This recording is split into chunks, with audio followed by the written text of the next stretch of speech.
Olá, Carla Magalhães, do Labirintos Blog. Polarização política. O que é e por que evitar? Quando pensamos em política contemporânea, é comum deparar com o termo polarização. Mas o que ele significa?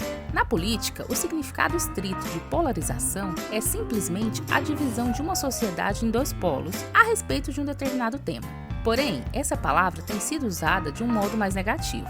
Polarização é como chamamos a disputa entre dois grupos, que se fecham em suas convicções e não estão dispostos ao diálogo. Para entender o contexto, voltemos ao passado como espécie.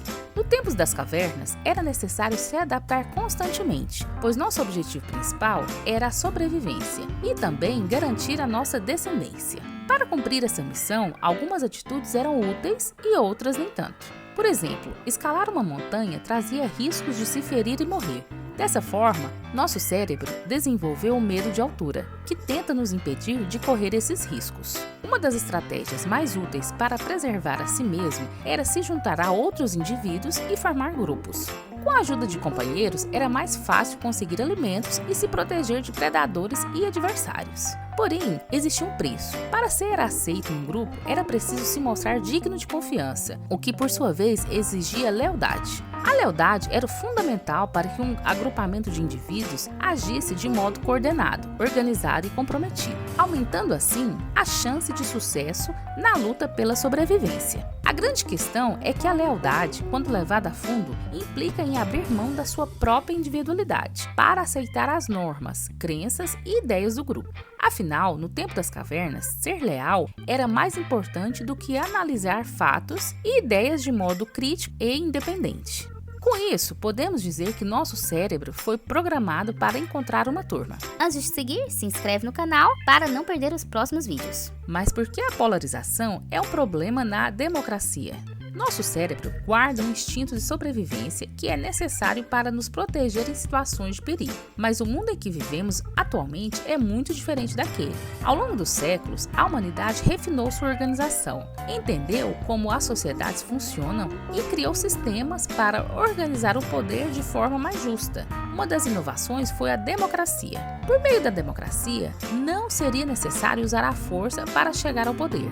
A disputa não aconteceria por meio da violência, mas pela discussão de ideias e apresentação de propostas para melhorar a vida de todos. Não é à toa que a democracia vai muito além do voto, como apontam Steven Levitsky e Daniel Ziblatt no best-seller Como as Democracias Morrem. Ela requer respeito às regras comuns, reconhecimento da legitimidade dos adversários, tolerância e diálogo. O excesso de polarização compromete todos esses requisitos. Em uma sociedade concentrada em dois lados radicalizados, adversários são vistos como inimigos.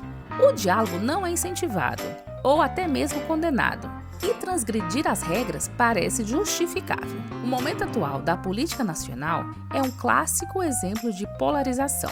Outro exemplo poderia ser os últimos acontecimentos na Ucrânia. A polarização crescente é promovida por aqueles que se favorecem dela. Políticos, partidos e grupos mais extremistas se alimentam do descontentamento e da intolerância para ganhar mais apoio às suas ideias. Afinal, medidas extremas têm maior chance de aceitação quando se vê o outro grupo como um inimigo perigoso. Para entender a polarização na prática, podemos citar o viés da confirmação, que tem um vídeo muito interessante aqui no canal, vou deixar o link na descrição. Este viés nada mais é do que a tendência de dar mais valor a fatos e informações que reforcem nossas próprias opiniões, e menos valor àquelas que nos contrariam. Em resumo, quando a complexidade é grande, nos vemos obrigados a simplificar, escolher entre dois lados. Mas esses dois lados não são absolutos. Devemos interpretar as informações de maneira imparcial, pois do contrário, podemos cometer sérios erros de julgamento. Espero que esse vídeo tenha sido útil a você.